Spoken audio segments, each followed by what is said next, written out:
Cold stone under sandals, thin air in the nose, and the dry rattle of a sling bag against a runner's ribs.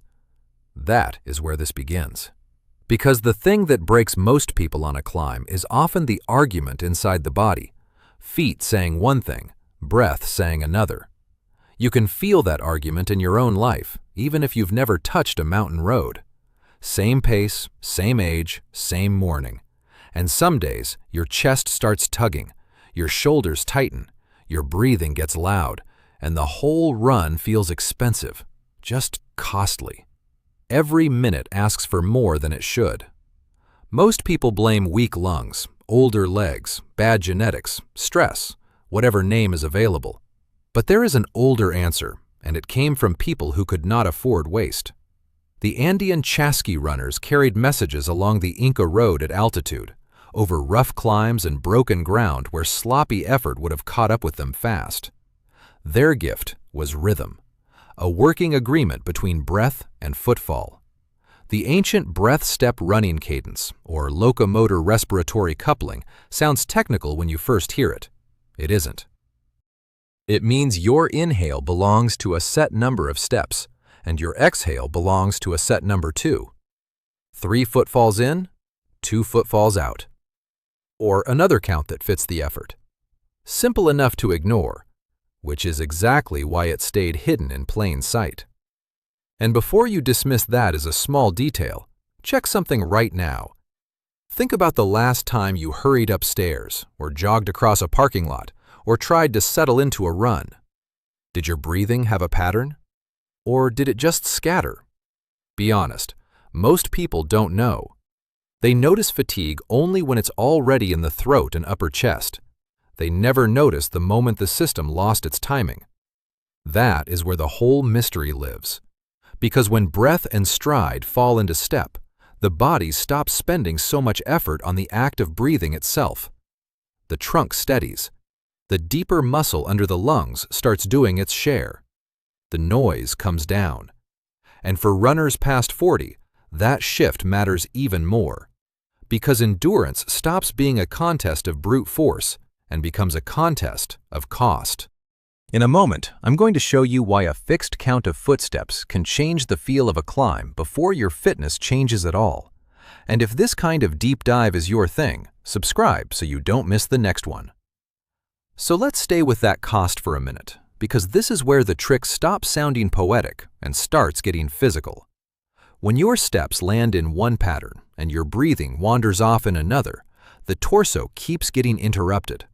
A foot strikes, the trunk stiffens, the ribs shift, the next breath comes in crooked, and the shoulders try to help. It feels normal because it's common. But common and efficient are not the same thing. You can test this without a track, without a watch, without any gear at all. Sit where you are and put one hand low on your belly and one up near your collarbones. Now imagine an easy jog and breathe any old way for a few seconds. Fast in, slow out, half a breath here, another there. Most people feel the top hand twitch first. The neck gets a little involved. The upper chest starts stealing the job. Then switch. Give the inhale 3 soft beats in your mind and the exhale 2. Just that, 3 and 2. Suddenly the lower hand has a better chance to move. The breath drops. The noise settles. That shift matters because of pressure. Inside your middle, your body is constantly managing a kind of inner support, a gentle brace that helps hold you together while you move. When the breath-step rhythm lines up, that pressure gets steadier. The trunk has something to work with. Each inhale and exhale stops feeling like a loose flap in the system. And when that support is steadier, the mechanical work of breathing eases up. You don't waste as much effort lifting the chest and scrambling with the smaller muscles around the shoulders. A diaphragm-driven breath can keep doing honest work longer, especially when the road tilts upward and the air starts feeling thinner. That is part of what the old mountain runners seem to have understood in practice, even if they never used our language for it. Over distance, rhythm protects you from little leaks. One bad breath won't end a run. 1,000 messy ones will. And here's the part almost nobody notices until they feel it for themselves. The first sign that this pattern is working. Your body begins to feel quieter under motion, like fewer parts are arguing at once. If you want, check your own shoulders right now. Are they soft, or are they already trying to breathe for you? Because once you catch that, the next question gets uncomfortable. How long has your chest been doing a job your stride should have been helping with? And that is where people get fooled by the feeling of effort. They assume the loudest signal is the real problem. Burning legs, sure. A steeper hill, fine. But very often the first thing to fail is simpler than that. The top of the body starts spending against you. The throat dries out, the ribs feel jumpy, the breath comes in little grabs, and suddenly the run feels harder than the pace deserves. This matters even more after 40 because the game changes. When you are younger, you can waste a surprising amount and still get away with it. You can muscle through sloppy form, breathe all over the place, and let fitness cover the bill. Later on, the bill shows up. That's where running economy begins to matter in a way people can actually feel. It is the oxygen cost of a pace. How expensive is this effort for the speed you are holding? Two runners can move side by side, same watch time, same distance, and one of them is quietly paying more for every minute. If the breath is disorganized, the price climbs early. You have probably felt this without naming it. The cool air hits the face, shoes make that soft slap on pavement, and for the first few minutes, everything seems fine. Then the shoulders creep upward by a fraction. The jaw gets tight. The chest starts taking short, quick sips. Nothing dramatic, just a gradual drift into shallowness. And because it happens in small pieces, most people never catch the moment it begins. They only notice the result. I'm out of shape today. Maybe. Or maybe your breathing abandoned efficiency before your legs ever had a chance. There is a reason the old road wisdom keeps pointing back to rhythm. When the count of steps guides the breath, the deeper muscle under the lungs has time to do what it was built to do. Air moves with less fuss. The upper chest stops acting like a panicked backup team. You stay more composed under motion. That doesn't mean every pace gets easy. It means the effort becomes cleaner. Cleaner effort is what lasts. Try one more check with me. Stand up if you can. March slowly. Let your arms hang loose. Now breathe for 6 steps any way you want. Then go again. But this time, inhale for 3 footfalls and exhale for 2. Don't force it. Just listen to the sound of your own breathing. And notice whether the second round feels more settled in your middle. Because once you feel that difference, even faintly, a difficult question starts pressing in. If the body can become more efficient just by agreeing with its own footsteps, what happens when you carry that pattern into a real run instead of a living room march? That question lands differently once you take it outside. A hallway test is one thing. A real run is where the old habit starts pushing back. The cold edge of morning air, the scrape of gravel under the shoe, a dog barking somewhere behind a fence. That is when people discover how quickly their breathing tries to go off on its own. The feet can be steady, but the breath wants to rush ahead, then stall, then grab. And the moment it does, the whole body starts to feel less organized. A man named Mark found that out the hard way. 47, decent shape, not a beginner, not chasing medals. He ran because it kept his head clear, or at least it used to. Lately, the first 10 minutes were fine. Then came the same familiar slide. Tightness under the collarbones, a dry mouth, that faint sense that the run was slipping away from him even though his legs still had plenty left. He kept doing what most people do. He tried to outwork the problem. Bigger breaths, more effort, a little more speed, as if momentum would solve it. It didn't. It just made the upper body louder. So he tried the count. Nothing dramatic. An easy pace, almost annoyingly easy at first. Shoes ticking against the path in a soft, even beat. 3 steps to inhale, 2 to exhale, then again, and again. For the first minute, he hated it, said it felt fake, too deliberate, like he was babysitting something the body should already know. But that discomfort tells you something important. It tells you the old pattern was chaos with confidence. This one only feels strange because it asks the breath to keep a promise. Here is the revealing part. Mark did not suddenly feel powerful. He did not unlock some cinematic second wind. What he felt was quieter than that. The motion settled lower. His ribs stopped fluttering. The throat quit begging for extra air every few seconds.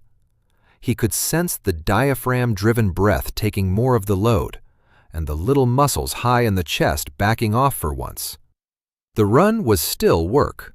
It just stopped fraying at the edges so early. That is the doorway into locomotor respiratory coupling. You do not notice it first as speed. You notice it as reduced internal commotion. Fewer loose parts, less waste. And when that begins to happen, another thought creeps in. A dangerous one, if you have spent years blaming age for every drop in endurance. What if the real problem was never that you were undertrained? What if you were training the wrong pattern every single time your feet hit the ground? That thought bothered Mark for the rest of the day. More like a pebble in the shoe. He kept replaying the run in little flashes, the damp chill at the start, the soft thud of his shoes on the path. That moment when the count felt awkward, then steadier, then strangely useful. He had gone out expecting a fitness problem and come back with a coordination problem. Those are not the same thing, and once you feel the difference, it gets hard to ignore. This is where people over 40 get sold the wrong story. They are told to expect a slow fade, to accept that every year costs a little more, that heavier breathing is just part of the deal. Some decline is real, of course. Bodies change, recovery changes. But the hidden part is this. A lot of what feels like age is expense. The pace costs more oxygen than it should. The chest spends too much. The shoulders jump in too early. The breath loses its shape, and the body pays for that mess minute after minute. That is why running economy matters so much now. After 40, the question is not only what engine you have, it is how much each mile charges you to use it. And that is exactly why the old mountain lesson survives modern science. Efficient runners do not just have stronger legs or bigger willpower. They waste less inside the movement. Their breathing is not flung around by every step. Their middle stays more stable, and the work of pulling air in does not climb faster than the pace itself. That is what makes this so quietly radical. A person can feel older on a run simply because the internal bill arrives early. You may know that feeling already. The watch says easy pace. The path ahead is flat. Birds are making a racket in a hedge. Someone's sprinkler is ticking across a lawn. And yet your upper chest is acting like you are in the final minute of a race. If that sounds familiar, I want you to notice something next time. Not speed, not distance. The first place strain shows up. Is it really the legs? Or is it that dry, grabby feeling high in the body? Mark checked the next morning. He slowed down before his ego liked it. Kept the same count. Let the pace come to the breathing instead of forcing the breathing to chase the pace. And then, halfway up a shallow rise he normally hated, something happened that he did not expect at all. It was the absence of the usual panic. That absence is easy to miss if you have spent years bracing for it. Mark was halfway up the rise, shoes brushing loose grit, breath moving on the same count, waiting for the usual grab in the chest. And it just didn't arrive on schedule. The hill was still a hill. His calves still knew it. But the upper body stayed out of the red for longer. No sudden pull at the throat. No urgent lift in the shoulders. Just the steady sense that the effort had stayed lower, deeper, more contained. That is a bigger change than it sounds. Most people think fatigue arrives as one solid wall. It usually doesn't. It arrives in layers. First, the small support muscles around the neck and chest start overworking. Then breathing feels sharp and messy. Then the whole run gets labeled hard, even when the legs might have kept going.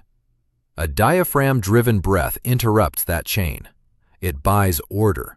It delays that shallow, high-chest scramble that makes a modest effort feel like an emergency. You can check for this the next time you move. Not your pace yet, your signs.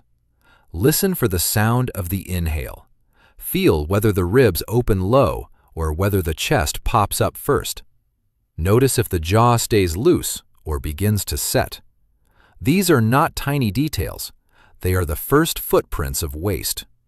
And once you see them, the old endurance stories stop sounding mythical. They start sounding practical. Of course, people who covered harsh ground for hours would prize a pattern that kept the torso stable and the breathing muscles from burning themselves out too early. There is another layer here, one that matters even more than comfort. When breath and stride work together, the body handles air with less turbulence. The deeper parts of the lungs get used more fully, and the rhythm helps spread the work instead of piling it high in the chest. You are still taking in oxygen, still clearing what needs to leave, but with less frantic motion around it. That steadiness is one reason economy improves. Same road, same body, lower internal drag. Mark felt just enough of that to make him suspicious of his own old habits. Suspicious in a good way. He finished the rise, turned onto the flatter stretch, and realized he had been treating every climb like a fight. Every time the ground tilted up, he would yank harder on the breath, throw tension into the shoulders, and call the result effort. Now he had another possibility. The climb might not have been defeating him.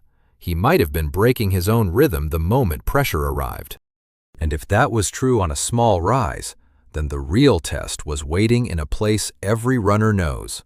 The moment when easy effort ends and your body decides who takes over. That handoff point is where the whole secret starts showing itself. Every runner knows it, even if they've never named it. There comes a moment when the pace is still reasonable, the road is still manageable, but the body begins choosing sides. Either the effort stays organized and the deeper breathing holds the line, or the upper chest barges in, the face tightens, and the run turns noisy. Mark had spent years assuming that switch meant one thing only: you're reaching your limit. Now he wasn't so sure. Because limits and waste can feel almost identical. That is what makes this so deceptive after 40. You lose a little sharpness, maybe some recovery, maybe some pop, and you start explaining every rough patch with age. Fair enough, age is real. But so is inefficiency, and inefficiency wears the same mask. It shows up as heavy breathing at a pace that should feel ordinary. It shows up as a hill that seems rude instead of just steep.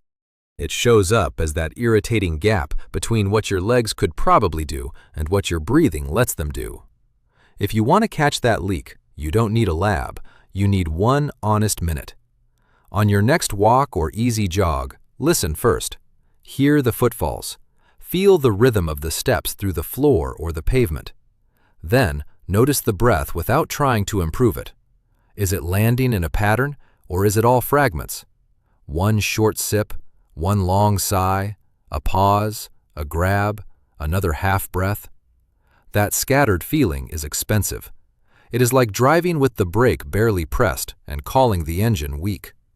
Then try the count again. Keep the pace easy enough that your pride is annoyed. Let the stride stay soft. Give the inhale its steps, and give the exhale its steps. Do it for a minute, maybe 2. The first thing to watch is not distance. It is whether your shoulders stop trying to climb toward your ears, whether the throat stays calmer, whether the effort begins to feel stacked instead of splashed around the body. This is where the old mountain lesson becomes almost uncomfortable in its simplicity. Endurance is not only about how much you can push, it is also about how much confusion you can remove. The chasqui on rough stone roads could not afford wasted motion in the trunk, wasted breaths in the chest, wasted energy and panic. And modern runners pay the same tax, just in quieter ways. Mark realized that if he could sense this leak in a single rise and a single minute, then his whole training history might need a different lens. Harder sessions, more punishment. Something far more irritating than that. A slower start and a stricter rhythm until the body stopped cheating. That was the part Mark disliked most. Not the hill, not the slower pace, the insult to his pride. He had to admit that when he let the count lead, he was forced to back off before he wanted to. The morning felt cool and clean, a faint smell of wet leaves in the air, cars hissing on a distant road. And there he was, moving slower than his old idea of easy. But the body was giving him information he had ignored for years. The moment he tried to run by ego, the pattern frayed. The moment he protected the pattern, the effort stayed smoother. That is where many people quit. They try this once, feel strangely constrained, and decide it must be wrong. They say, "I feel like I'm not getting enough air."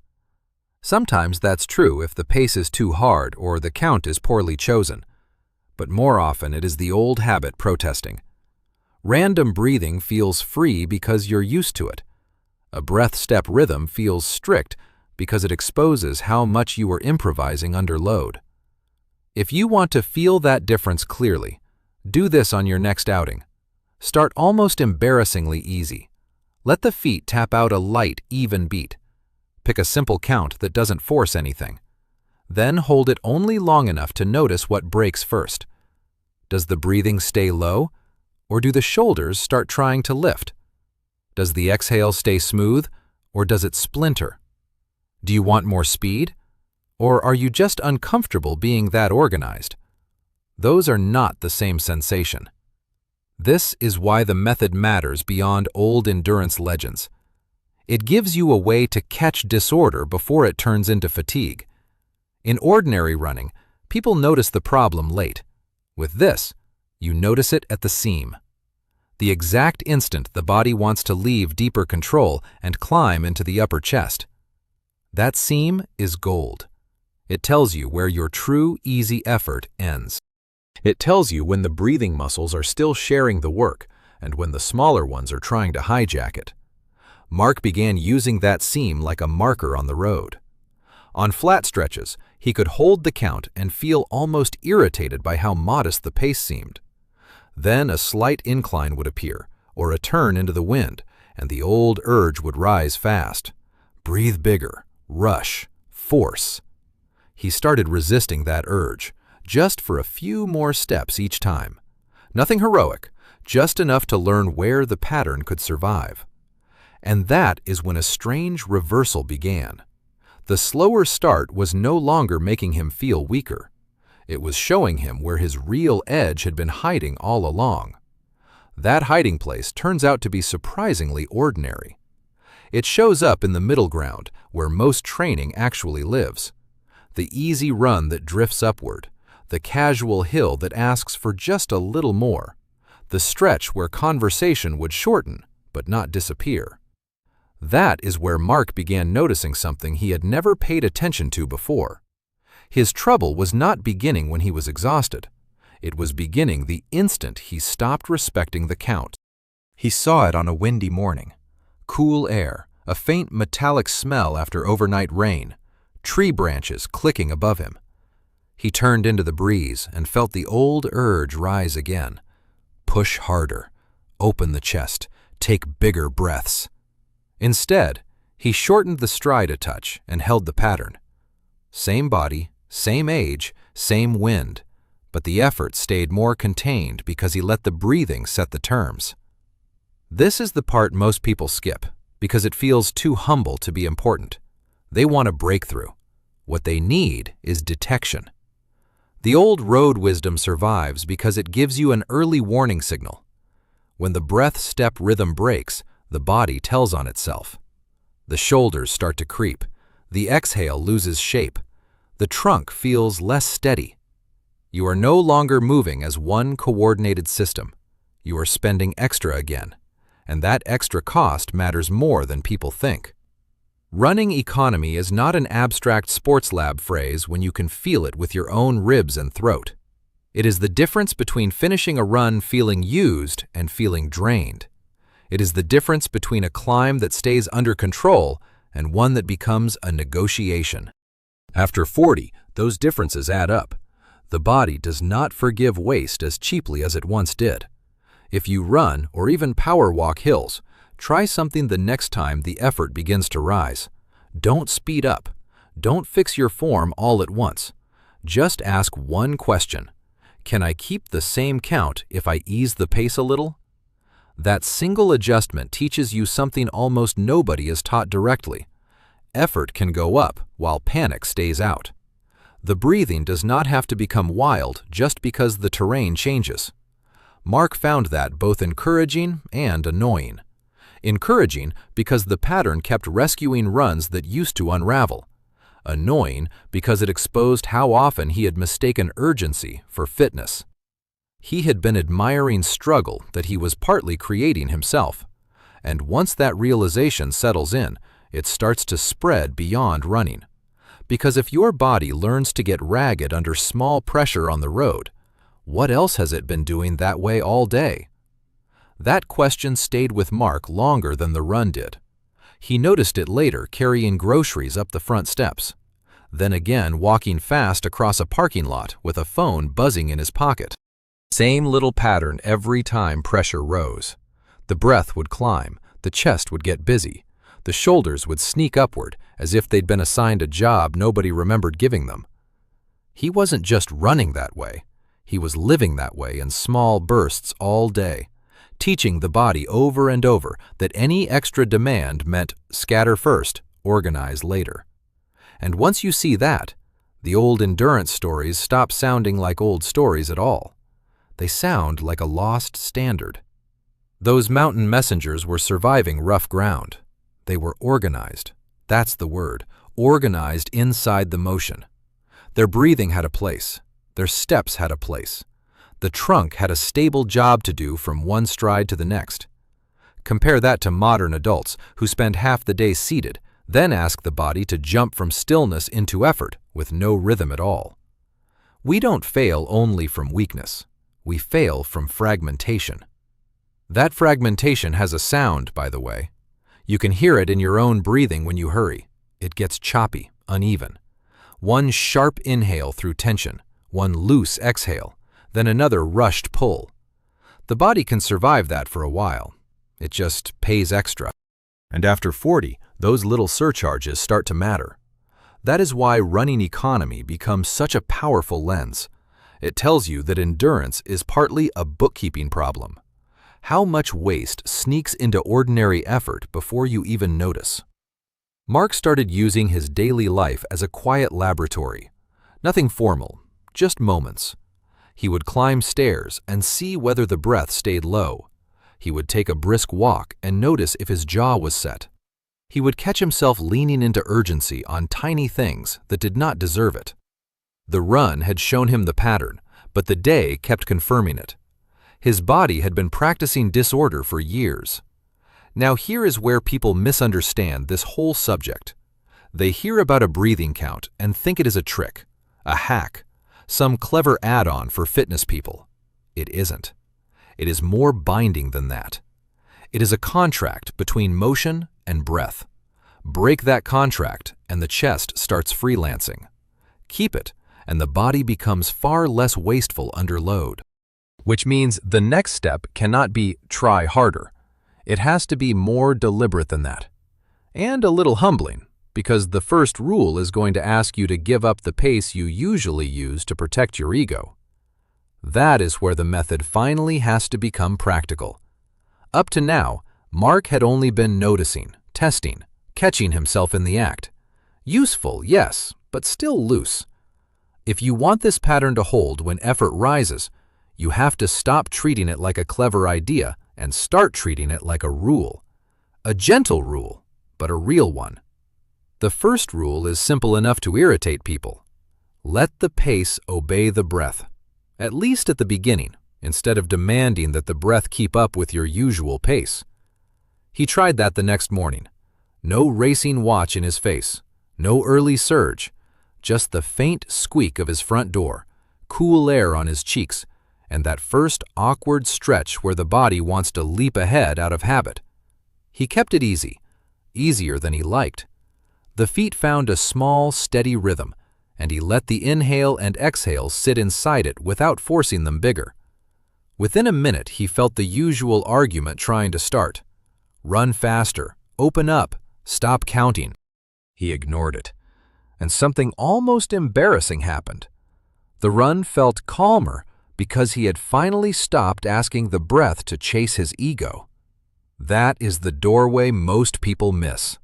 They think the exact count is the whole secret. It isn't. The deeper principle is obedience. Motion has to submit to a pattern long enough for the body to reorganize. If the pace keeps yanking the breath upward, the upper chest will take over every time. If the rhythm gets first say, the deeper system has room to keep working. That is why the method can feel so strange at first. You are not just breathing differently. You are giving up the little sprint of pride that usually runs the first minutes of effort. So here is the cleanest way in. On your next walk, brisk walk, or easy jog, pick a count that feels manageable, nothing heroic. If one pattern feels cramped, ease the pace before you abandon the count. Let the breath stay low. Listen for your footfalls. Feel whether the ribs are moving more than the shoulders. You are not testing how tough you are. You are testing whether the body can stay organized when nobody is cheering and nothing dramatic is happening. Mark noticed another change almost immediately. His first minutes stopped feeling messy. The run no longer needed that clumsy settling-in period where everything argued before smoothing out. It started cleaner, quieter. And once that happened, the next question became impossible to avoid. If the beginning of the run can be trained into order, what happens when you carry that order to the exact point where you usually crack? That point is where the practice stops being interesting and starts becoming honest. It is one thing to begin a run in order. It is another to stay with that order when the body starts bargaining. Mark learned that on a stretch of path he knew well, the kind that always looked harmless from a distance. Flat at first, then a slow rise, then enough drag in the legs to make old habits wake up.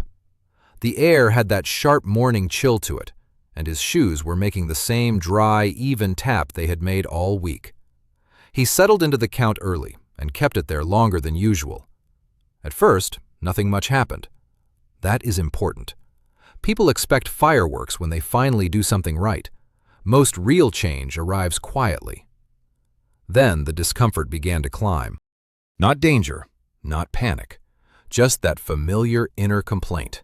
Speed up, stop counting, take over with the chest and get this over with. This is where most people throw the pattern away and call the discomfort proof that it failed. Mark started to realize the discomfort meant something else. It meant the older habit was losing control. If you try this yourself, that middle stretch is where the lesson lives. Hold the count just a little beyond where convenience wants to end it. Not into strain for the sake of strain, just long enough to see who tries to seize the wheel. The deeper system or the upper chest, the rhythm or the scramble. You do not have to win some dramatic battle. You are teaching the body that rising effort does not require immediate chaos. This is a different kind of training than most people know. It asks for patience instead of adrenaline.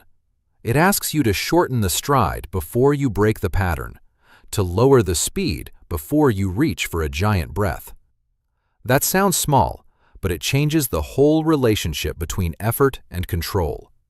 The body begins learning that it can stay organized under pressure, and that lesson carries farther than the moment itself. Mark noticed the first clear sign a few minutes later. He was still working, still aware of the rise, but the usual high chest fatigue was late to arrive. The throat was quieter. The face stayed loose. He could feel that the work had stayed lower for longer, almost like the run had more room inside it. Same road, same age, less waste leaking upward. And with that came a sharper realization. The moment he used to call, "I'm getting tired," was often just the moment he had stopped protecting the pattern, which meant the next step was unavoidable. He had to carry it into the exact kind of place where he normally gave himself permission to break. That permission had always arrived on hills. Not huge climbs, nothing epic, just the ordinary kind that tilt the road enough to make your body start negotiating. Mark headed toward one on purpose a few days later, the sort of long, shallow rise he used to hit with a little burst of determination and a lot of messy breathing.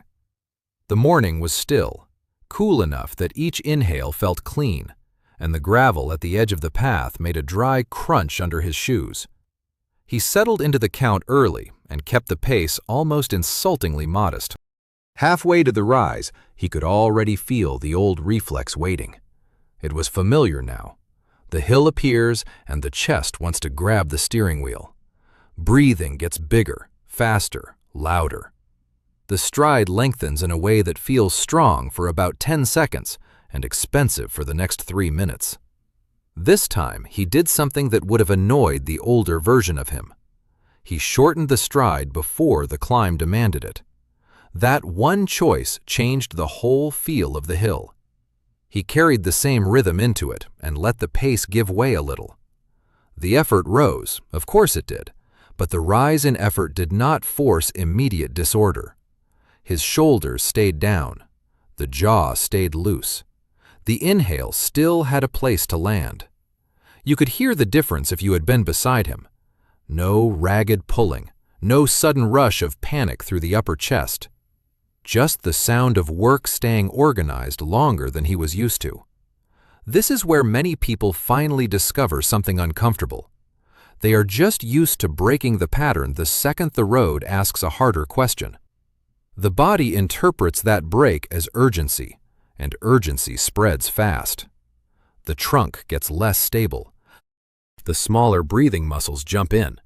The effort spikes high before it needs to. Then the runner says, "See, hills kill me." Maybe the hill is not the killer. Maybe the handoff is. If you try this yourself, watch the first 5 steps of a climb, not the last 20. That's where the truth shows up. Do you protect the rhythm by easing the pace, or do you sacrifice it instantly and call that toughness? One choice builds economy, the other builds drama. Mark crested the rise and felt something almost suspicious. He was working, yes, but he was not unraveling. There was no familiar throat burn, no sense that he had escaped disaster by force. He had simply stayed in better order, and that gave him a question he could not shrug off anymore. How many times had he mistaken being out of rhythm for being out of shape? That question changed the way he judged every run after that. Before, Mark had scored himself by pace, distance, and whether he felt spent enough to call it a good effort. Now he had another measure, and it was annoyingly difficult to fake. How long could he keep the body organized before the old scramble took over? Whether the breathing stayed low, the trunk stayed steady, and the steps kept their agreement with the breath when the road asked for more. That kind of honesty exposes a lot. He had one run where the pattern broke early. Dry wind in his face, a restless night behind him, tension already sitting high in the neck before he even started. In the past, he would have pushed anyway and called the ugly breathing grit. This time he noticed the signs sooner. The inhale was climbing. The exhale was losing shape. The shoulders were getting involved before the legs had truly earned it. So he backed off, shortened the stride, let the count settle again. It felt almost ridiculous, like giving up ground on purpose. But a minute later the run had recovered instead of collapsing into noise. That is a huge shift, and it matters beyond one morning. Most people only know 2 modes, push through or stop. The old endurance pattern teaches a third option, reorganize. Keep moving, but restore order before waste spreads. That is one reason this approach belongs to the world of long effort and rugged ground. On an old mountain road, or on a modern run after 40, the body that lasts is not the one that wins every argument with force.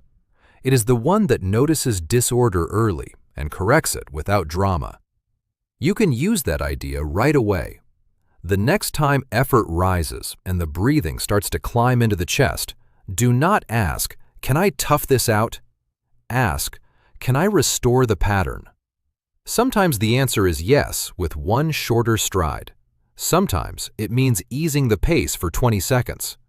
Sometimes it means admitting the day is tighter than you thought. All of that is useful information. It keeps the run honest. It keeps the training clean. Mark began to feel a strange confidence from that, a quieter one, the sort that comes from knowing he did not need to panic the moment the body got challenged. He had a way to respond, a way to keep the effort from spilling upwards so fast. And then, without planning to, he noticed something else. The pattern was starting to appear before he asked for it. That is when you know the body has started learning. Mark noticed it on an ordinary morning, almost by accident. No big intention, no mental checklist, no inner lecture. He was a few minutes into the run before he realized the steps and breath had already settled together on their own. The air was cool enough to sting the nostrils a little. There was a smell of cut grass from somewhere nearby, and his feet were tapping a soft, even beat on the path. The pattern arrived before panic had a chance to offer its opinion. That automatic quality matters more than people think. Early on, this kind of work feels like juggling. Count the steps, manage the pace, watch the shoulders, keep the jaw loose, notice the hill, don't overdo it. Too much. But repetition changes that. What began as an effortful correction starts becoming the default response under motion. The body reaches for order sooner. That means less wasted motion before you even notice you need help. It also changes what easy feels like. Mark's old easy pace had been full of hidden strain. Slightly rushed, slightly noisy, just organized enough to get through, never organized enough to feel truly clean. Now easy had a different texture. He could hear it. A steadier exhale, less upper body fuss. The run no longer needed so much settling down after the first 10 minutes because the disorder wasn't getting the same head start. And this is where the old method begins to affect more than performance. The body that learns to stay coordinated under mild pressure starts carrying that lesson elsewhere. Upstairs, across parking lots, during hurried mornings. You may still move quickly, but you do not instantly scatter. That is a form of endurance too, just a quieter one. It is what remains after the run, when the message from the road follows you home. Mark started to trust that feeling, but he also noticed something important. The pattern was becoming natural at easier efforts, not yet at the harder edge. When the pace rose enough or the hill dragged on long enough, the old chest-led response still tried to take over. It was subtler now, later than before, but it was still there. Which is exactly what makes this useful. Adaptation does not happen where everything is comfortable. It happens where the old pattern starts reaching for control and you refuse to hand it over too quickly. So the next phase was obvious. He had to stop practicing only where success was easy. He had to bring this into the zone where speech gets shorter, the effort sharpens, and the body starts making offers. And that is the place where most people discover whether they have been learning a skill or just enjoying a calmer warm-up. That zone turned out to be less dramatic than Mark expected, and more revealing. He chose a stretch where he usually shifted from comfortable to strained without much warning. Not a sprint, not a test, just the sort of steady effort where talking gets clipped and the body starts making little demands. The sky was pale. The air had that cool, dry feel that wakes the skin up, and the gravel underfoot sounded sharper than usual. He let the first part of the run settle the way it had been settling lately, then eased the pace upward just enough to enter that narrower band. Right away, the old signals began tapping at him. The chest wanted to rise first. The exhale wanted to shorten. The stride wanted to lengthen in that flattering way that feels strong for a moment and costly right after. But this time he had room to notice the sequence. That was new. Before, the change would sweep over him all at once, and he would call it fatigue. Now he could feel the exact order of the takeover, almost like hearing one instrument go out of tune before the whole song sours. And that is where this practice earns its keep. At moderate effort, the body still has choices. Once you blow past that, options shrink fast. But in this middle band, you can still protect the rhythm, shorten the stride a touch, let the deeper breathing hold its place, and keep the trunk from losing that steady inner support. This is locomotor respiratory coupling doing real work, not as an idea, but as a way of staying coordinated when effort sharpens. The feet keep time. The breath stays tied to that time. The body stops scattering so easily. Mark found that the discomfort in this zone changed character when he did it right. It was still work, no question, but it stopped feeling jagged. The effort sat lower. It spread more evenly. He was not fighting the breath and the road at the same time. That is a major shift in running economy, especially after 40, when the cost of each minute matters more than the thrill of a single hard push. The pace might look ordinary from the outside. Inside, though, the body is either wasting or conserving with every step. If you try this yourself, this is the moment to pay attention to. Not when you are fresh. Not when you are cooked. Right there in the middle, where the body can still choose coordination over rush. Can you keep the pattern when speech gets short? Can you feel when the upper chest starts lobbying for control? Can you respond before the whole run turns noisy? Mark held it longer than he had before. Not perfectly, not heroically, just long enough to realize that the deeper calm he was chasing was no longer a warm-up trick. It was becoming a different baseline. And once that clicks, the opening image comes back in a way that is hard to forget. That return is where the whole thing stops sounding like a trick and starts sounding like an inheritance. At the beginning, there were two runners in your mind. Same road, same age, same rough effort, but one seemed to leak energy for reasons he could not see. The other moved with less internal waste. By now, that difference does not feel mysterious anymore. It has shape. You can hear it in the breath, feel it in the ribs, catch it in the shoulders before the damage spreads. One body keeps one time. The other keeps breaking tempo and paying for it. Mark could feel that divide more clearly now than any watch could have shown him. On a recent run, he passed the point where he usually got loud and restless, and the effort stayed strangely composed. Not easy, composed. That word matters. His feet were ticking on packed dirt. The air was cool and dry, and the breath was still landing where it belonged. He was not fighting his own chest for control anymore. The deeper pattern had started to win the argument sooner. That is the real reveal hidden inside the old mountain story. The Andean messenger on high roads and the modern runner after 40 are separated by centuries, terrain, and stakes. But the body they both carry still follows the same rules.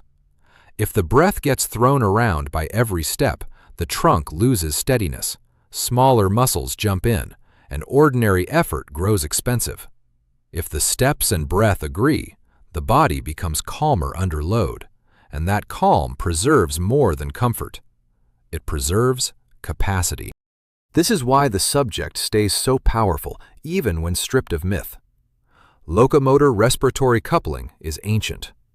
It is ancient because people who moved for hours had to discover what saved energy and what burned it off. Modern science gives you the language for it now. Intra-abdominal pressure, trunk support, diaphragm-led breathing, running economy. Fine, useful words, but the experience comes first. The body knows when movement feels scattered and when it feels gathered. And if you have listened this far, you can test which side of that divide you are living on without a lab, without a chest strap, without any grand performance. There is one last check, and it is almost too plain to respect. A few steps, a little attention, that's all. Because the final difference between those two runners is not toughness, and it is not age. It is whether the body has learned to keep one clock or several. So he tried the last check without making it a ceremony. No watch face lifted to his eyes, no test loop, no private speech about discipline. Just an ordinary run on an ordinary morning, the kind that used to expose him. A low gray sky, damp air on the skin, the faint smell of wet dirt coming up from the path. He let the first minutes pass, then moved into that familiar middle band where he would once have started bargaining with himself. The place where the chest used to jump in early, the place where the run got noisy. This time he noticed the shift before it spread. The steps stayed even. The breath stayed where it belonged. His ribs moved without that old frantic pull, and the effort rose through him in a cleaner line.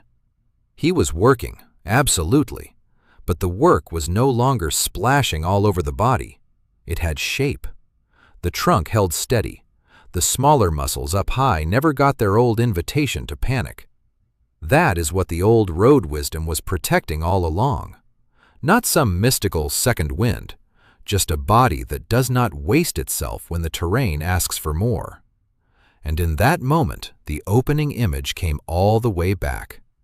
They were separated by timing. One spent each rise arguing with his own breathing. The other had taught the breath where to land before the hill arrived. Same age, same legs, same road underfoot. Different internal order. Mark topped the rise and did not need the usual recovery ritual. No bent posture, no big heaving reset. He just kept moving, hearing the soft beat of his shoes and the quieter sound above them. That was the giveaway. When the body finally learns this, the loudest thing is no longer the breathing. The loudest thing is the road itself. A line of water had gathered overnight in the shallow grooves of the path, and as he ran past, each footfall sent a small dark tremor across the puddles without breaking them apart. Later, when the run was over, the trees were dripping. Traffic was waking up in the distance, and his breath had already settled before he reached his door. If you want, tell me what your body does first on a climb: ribs, shoulders, or stride. And if you want the next decode, say which road to take, the Tarahumara, Tumo, or free divers.